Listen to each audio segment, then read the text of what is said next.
So I guess we're the words side of this arty words thing going on, but maybe both.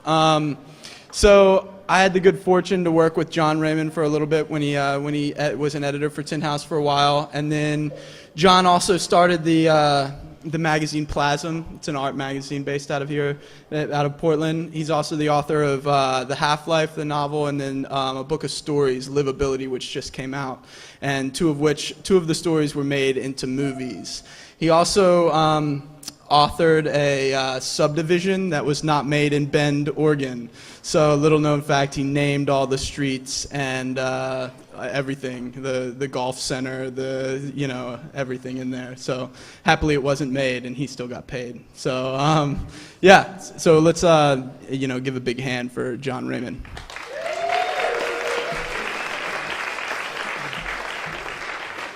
Hello.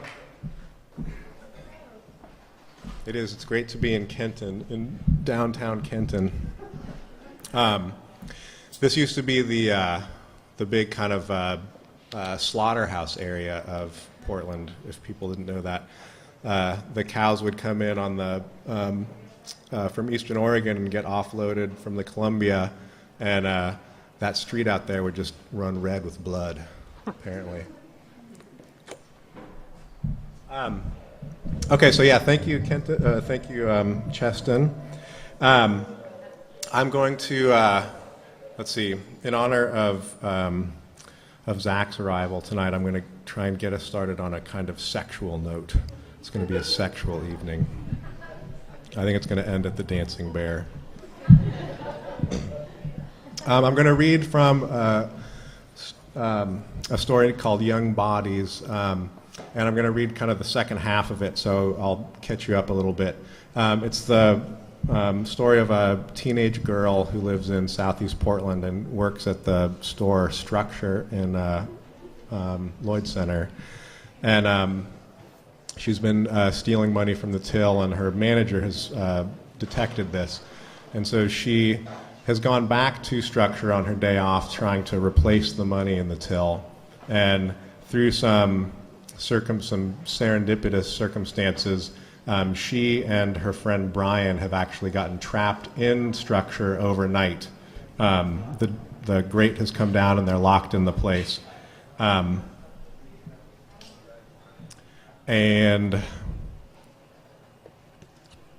I think that's all you need to know.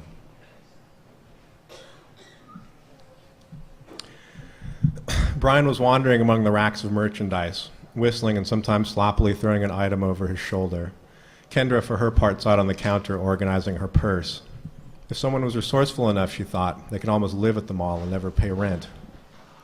It's all kind of 80s, isn't it? Brian said. He was holding up a white cotton blazer with narrow lapels that extended all the way to the bottom hem, scrutinizing it in the dark. Everyone loves the 80s, Kendra said. The 80s will never die. We're stuck there the rest of our lives, I guess.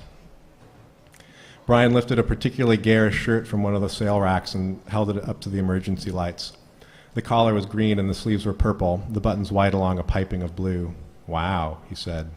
It's one of my favorites, she said. Maybe I'll try it on, he said. Go for it, she said. Fitting rooms are right over there. Brian entered the dressing room and located an overhead light and emerged moments later newly garbed. The sleeves were much too long and draped over his knuckles, the silky fabric shaping to the swells of his shoulders. The jeans he had selected were also much too big, and the cuffs collected thickly around his ankles like elephant skin. When he walked, the fabric swished between his legs, but he still managed to box and karate chop with himself in the mirror. Nice, Kendra said. It's my new look, he said. You like it? I think you could do better. Huh, maybe. Brian shuffled around the store in search of another outfit. Kendra, not to be outdone, jumped from the counter and browsed the clothes too. She selected a few items from the sale rack and entered the stall next to the one Brian was using. She latched the door and turned on the light and slipped off her shoes, then her pants, and eyed the pile of clothes she had deposited on the bench. One stall over, she heard Brian return and latch his own door. Kendra sifted through her clothes, but had trouble making a decision about what to wear. Standing there, almost naked, feeling the public air brushing her body, she found herself thinking mainly about Brian and his naked body just a few feet away. Only a thin wall separated them, and she had to wonder if he was thinking about her body too.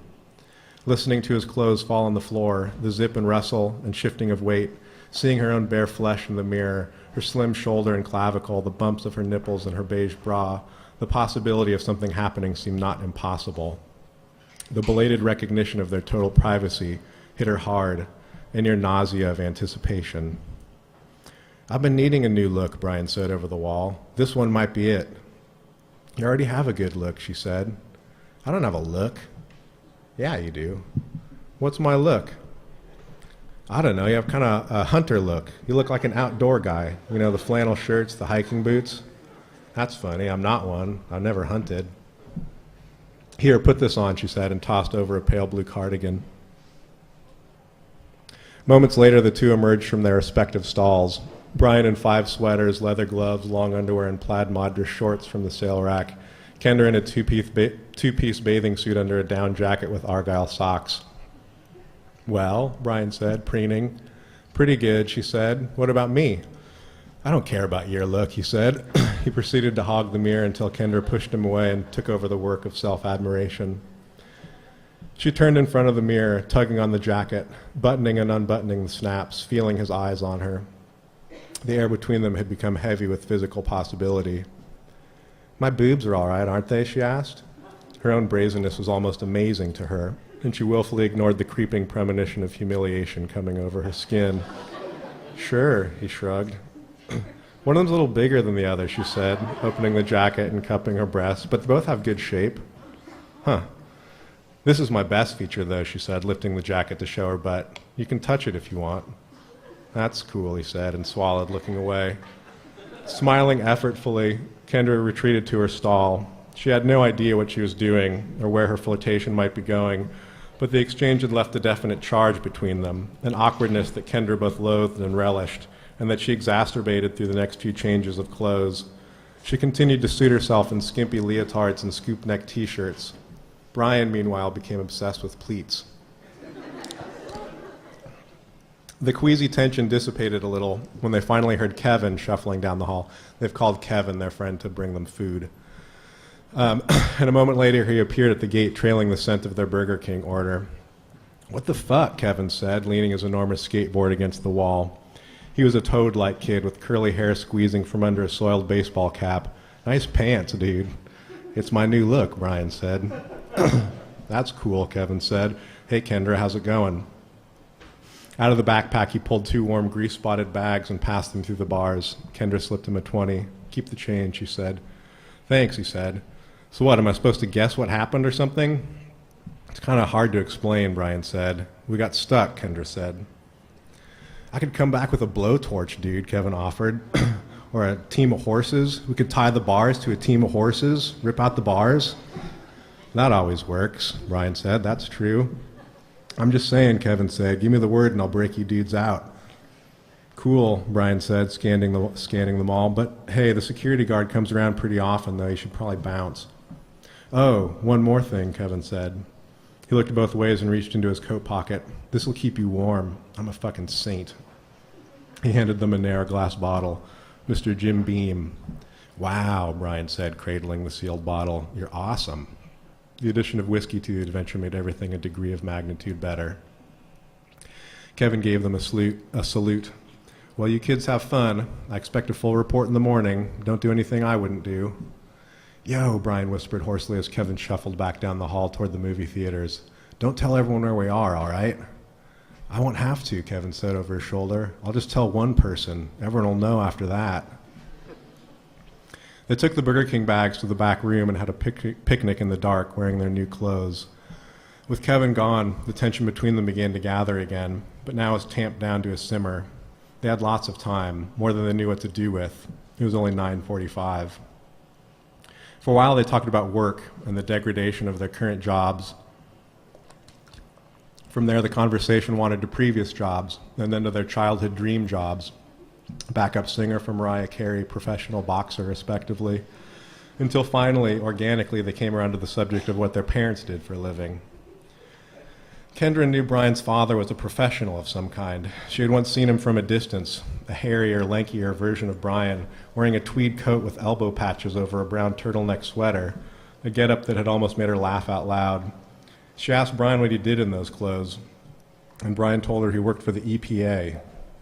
EPA? Kendra said. She was not ashamed to admit her ignorance to Brian. In fact, she was almost glad to. She was happy to give him the opportunity to impress her with his worldly knowledge. He's a consultant, he said. He works on water rights mostly. That's cool, she said, although the words didn't clarify much. Neither consulting nor water rights were ideas connected to anything concrete in her mind.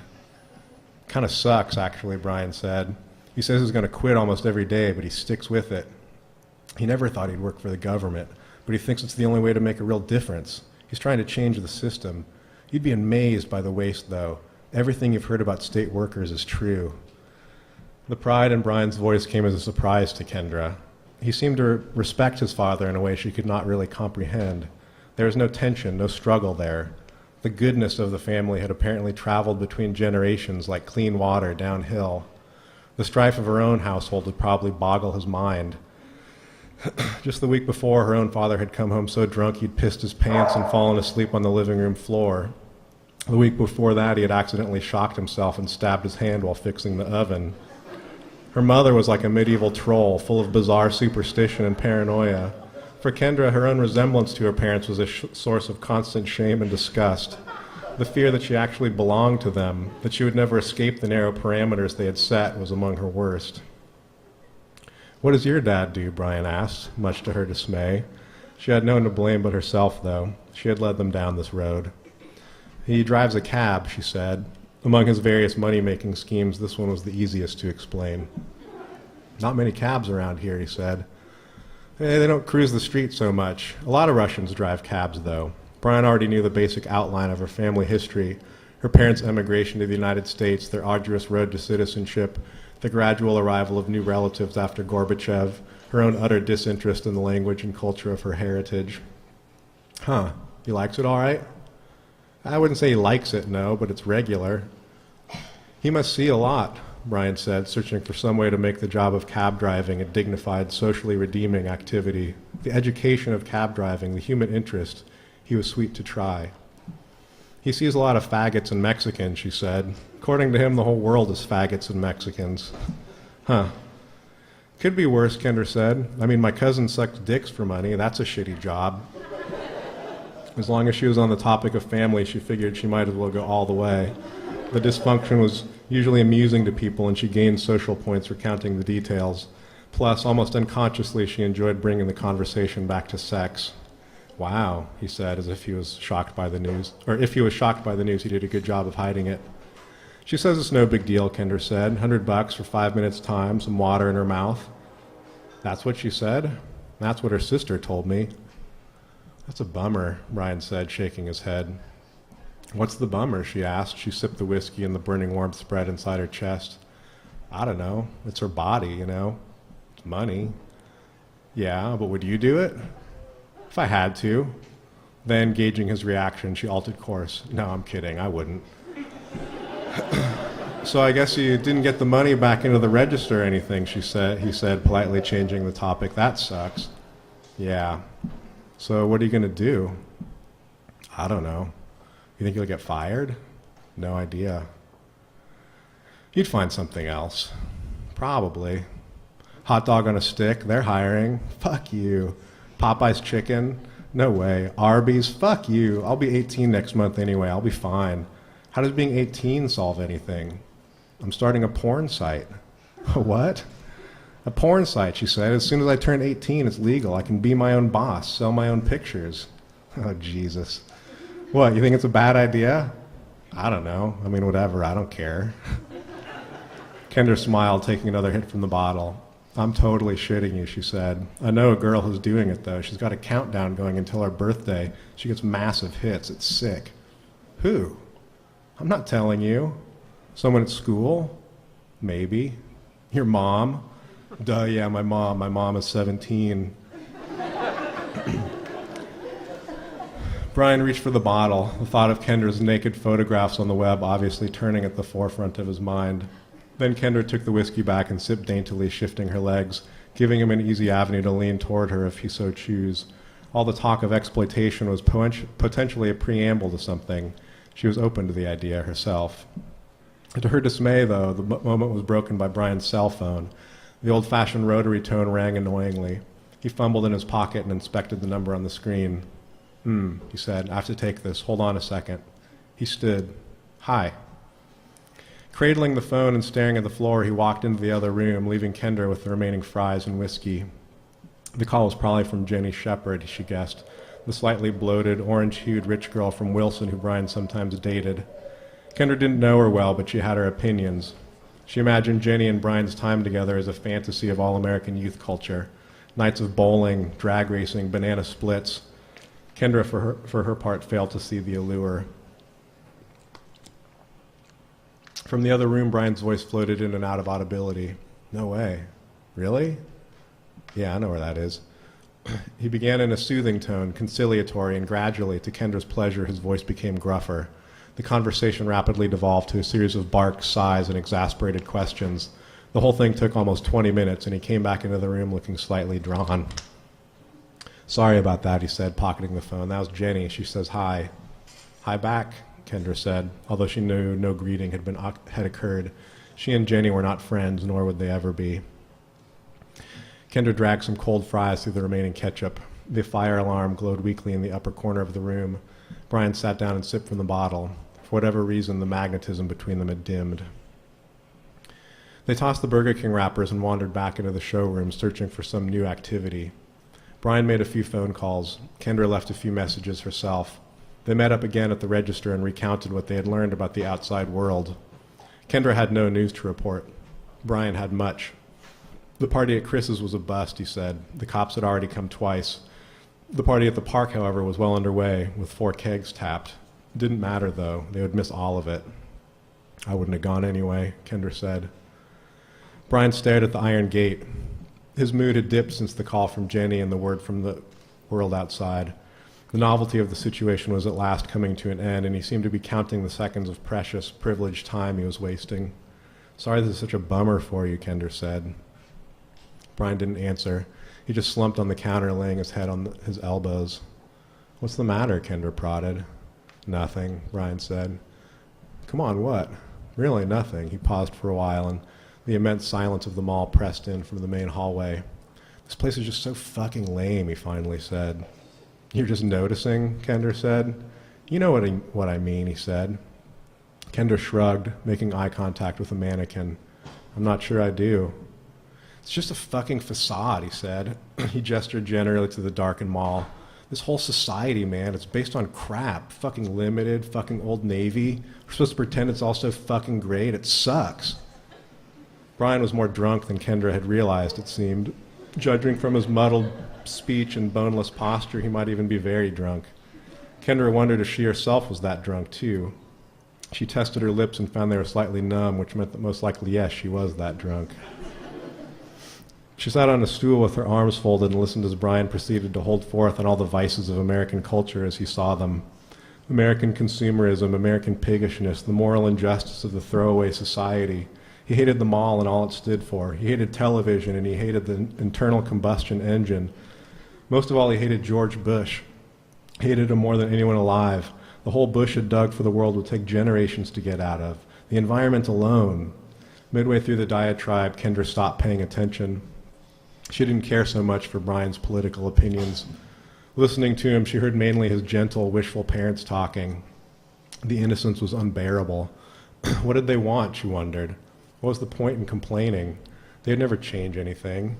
They were all too invested, too wholly dependent on everything as it currently stood. Brian and his family would die without George Bush, and on some level they knew it. At least you can say these things here, she broke in finally. In Russia, you can't even talk like that. Bush is nothing, you know that, right? He would be if he could, Brian said, losing none of his momentum. He was on a roll. He didn't even realize she was arguing with him yet. You have no idea, she said. My dad talks about growing up in Russia. You couldn't even laugh on the street. His mom wouldn't let him. If the wrong person saw you laughing at something, you could disappear, just gone. You can't even compare. If Brian was going to mouth his parents' history lessons, Kendra figured she could do the same. Her father might be a loser, but his vantage point from the bottom of the world's heap gave him a certain undeniable insight. At least he knew enough to blame himself for his own failures. Are you kidding? Brian said. The thought of minimizing the evil of George Bush was almost inconceivable to him. No, Kendra said, enjoying her role as the hard-bitten realist between them. So I guess this is the ultimate, Brian said. We're really living the dream, the pinnacle of civilization. Actually, yeah, she said, out of spite. And out of spite, she might even have believed herself. This is it. Brian scoffed. So this is it, he mused scornfully. Wow, that's pretty cool. Kendra didn't bother responding. The mannequin stood frozen in place, looking in all directions. One thing they agreed on was that they were tired. They might as well go to bed soon. They returned the clothes to the racks and then piled some down jackets on the floor to serve as their bedding. The area was about as big as a queen-size mattress, and they used cashmere sweaters for pillows. Before lying down, Brian set the alarm on his phone for half an hour before Nathan's expected arrival so they could hide and then scurry out when he went into the back room. They lay down. The space between them was narrow, but no body parts were touching. The sound of a heating duct kicked on, implying an elaborate system of pipes and passages in the walls. Brian's body heat was almost palpable. If something was going to happen between them, it was going to happen soon. They might have just had a fight, but Kendra was still willing.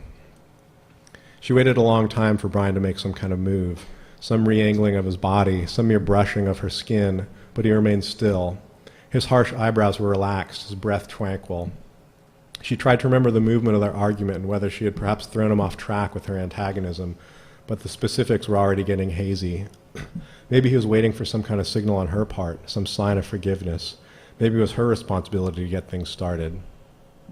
Why not, she thought. They were still drunk. It was dark. She could allow herself to be foolish. Anyway, time was getting short. Brian, she whispered. Uh-huh. You asleep? Not yet. She didn't say anything. What? He said. Nothing, she said. Come on, what? How should I say this? Do you want a blowjob? Her stomach clenched with nerves. She had expected a moment of flustered embarrassment on his part, a shocked, titillated grappling with the invitation, a stammering giving in. But instead he seemed well prepared with his answer. That's okay, he said. The distant vent cut off and silence collected. You're sure? Yeah, I'm okay. Rain pattered on the faraway skylights of the mall. Sorry if that was weird, Kendra said. It's okay, don't worry about it. Can I sleep next to you? Sure, of course. They remained side by side. Brian's body was as still as a statue. Kendra was too humiliated to close her eyes. What kind of person refused a blowjob? What kind of superior asshole did you think he was? She had asked nothing from him. She only wanted to know he was human. She wanted to know he had a dick and baser drives like everyone else. The last thing she wanted was his pity, but that seemed to be what she'd gotten. She never should have told him her father drove a cab. She stared at the ceiling. She could still feel Brian's heat emanating. He lay with his hands on his sides, and she watched the rise of his chest and stomach, the inflation of the wet organs inside him. He refused to open his eyes. Gingerly, she reached over and lifted his shirt and touched his top belly. His muscles constricted, then relaxed. What are you doing? He whispered. Shh. She unbuttoned his fly and reached under his waistband and found him already hard. His cock knew what was going on. She kissed his stomach. Late at night, all the prescriptions of the day fell away and anything became possible. Fuck his goodness, she thought. Fuck his pity. They were two young bodies in a cage together, and they would do what they pleased. Don't, he whispered. No one will know, she whispered. She breathed onto the head of his cock to torture him. I don't know. He gave in the moment she took him in her mouth. She was proud of her technique. She lubricated his cock with her spit and rubbed the shaft for a few strokes. Then when the head hit the back of her throat, she knew she was down in it, touching the venal root of the world, discovering yet again what she'd known all along. No one was pure. No one was good. Anyone would fold given the opportunity in the cover of night. It was an important thing to understand. It was the secret of history itself, and knowing, she knew the ground beneath her feet would never move. She touched his balls, and he came immediately. Afterwards, they didn't say anything. They didn't kiss. She took the privilege of cuddling beside him, though. He couldn't deny her that. She'd earned it. Brian snored loudly through the night. Kendra slept lightly, and she was awake when the oculus of the mall's skylight brightened with morning. The floor was too hard, and she couldn't get comfortable. As the light increased, she got up and crept to the gate to watch the mall's interior gradually return to light. Every store was protected by the same black ironwork, a zoo of commodities. The walls speckled and gained color. Through the skylight, she could see the coursing gray clouds of an overcast day and flecks of water streaking the expanse of glass. She rested her elbows on the cold metal, ruminating on the day to come. Nathan might discover them hiding in the store, or he might not, and still confront her about the stolen money when she came in for her shift in the afternoon. Most likely he'd rolled over and persuade himself to forget about it, in which case she'd have the honor of going on with her pointless retail job as it stood. Maybe she'd be arrested. There's no way of knowing. As for Brian, he would pretend nothing had happened, or he'd stop talking to her altogether, most likely the latter. She didn't see an attractive way through any of it. The one thing she could count on was her mother shrieking at her when she stepped in the front door. Somewhere in the distance, a rolling door rumbled. The mall, spacious and still, seemed to wait. Kendra expected a security guard or janitor to appear any moment, but she remained at the gate anyway. She didn't care if anyone saw her anymore. In fact, she almost welcomed the discovery, the trouble it would bring, so long as the trouble delivered her someplace new. No guard or janitor appeared, though. Rather, the early morning visitors turned out to be two old Chinese men wearing sweatsuits and fishing hats. Chatting quietly, they drifted in from the mouth of the main entrance onto the shiny beige floor of the atrium. Kendra didn't bother waking Brian, not even when two more old men appeared, and then three more. Soon 12 old men were there, sitting on benches, talking among themselves, changing their shoes and stretching their legs. At first, Kendra was puzzled by the group until she remembered the posters for early morning senior Tai Chi sessions. Apparently they actually happened this time of year. She watched silently as the old men spread out and spaced themselves into 3 equal rows, and then together began carving their mysterious shapes in the air. They lowered their hips and raised their hands, softened their wrists and pushed their palms outward. They craned their necks and raised their palms toward the sky. The poses flowed smoothly, one into the next, and watching them, Kendra began unconsciously to breathe in time, matching her own rhythms to the gentle arcs of the men's arms and legs. She inhaled as they opened their arms. She exhaled as they swept their arms across their chests. She inhaled. She exhaled. If only the morning session could go on forever, she thought. The longer it lasted, the less she cared about anything else. She didn't care about the money anymore. She didn't care about Brian. Soon she didn't give a shit about anything at all. The only thing she found interesting was the old men and the secret, graceful knowledge they seemed to have unlocked in their bodies. She watched them lunge, hands floating to their waists. She watched them pivot, crouching low in their centers of gravity. Someday, she vowed, she would greet the day with that kind of peace. Thank you.